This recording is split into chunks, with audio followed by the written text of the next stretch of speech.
కృష్ణా జిల్లా ప్రజానీకం సంక్రాంతి ఈ రోజుతో మునిపే ఇంకో పండగ రేపు 18వ తారీఖు చేసుకోబోతా ఉన్నాం.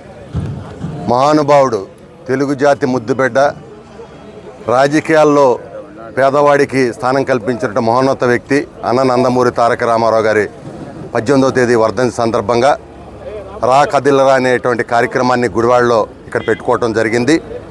ఖచ్చితంగా మా పామర్ నియోజకవర్గం కావచ్చు, చుట్టుపక్కల నియోజకవర్గాల నుంచి ఊహించని రీతిలో మా దగ్గర నుంచి కూడా దాదాపుగా 25,000 మందిని టార్గెట్ చేస్తూ మేము ఇక్కడికి తీసుకురావాలని గత 2 రోజుల నుంచి దేనేని ఉమామహేశ్వరరావు గారు, వర్ల కుమార్ రాజా గారు మేమందరం కూడా అన్ని మండలాల్లో తిరిగి పెద్ద ఎత్తున జన సమీకరణ చేస్తూ ఉన్నాం.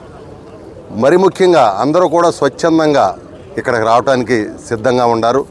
ఎందుకంటే ఈ గుడివాడ నియోజకవర్గంలో ఒక దుర్మార్గుడు, ఒక దుష్టుడు నిజంగా ఈ ప్రాంతం ఇక్కడికి వస్తూ ఉంటే ఒక్క రోడ్డు కూడా సరిగ్గా లేదు కదా. ఇలాంటి నీచుడిని ఇన్ని సంవత్సరాలు మరి గుడివాడ ప్రజలు ఏ విధంగా భరించారో, ఎందుకు భరించారో కూడా అర్థం కావట్లేదు. ఖచ్చితంగా రేపు రాబోయేటువంటి రోజుల్లో ఈ గుడివాడ నియోజకవర్గంతో పాటు కృష్ణా జిల్లాలో 7 నియోజకవర్గాల్లో పార్లమెంటు సీటు కైవసం చేసుకోవటం ఖాయం.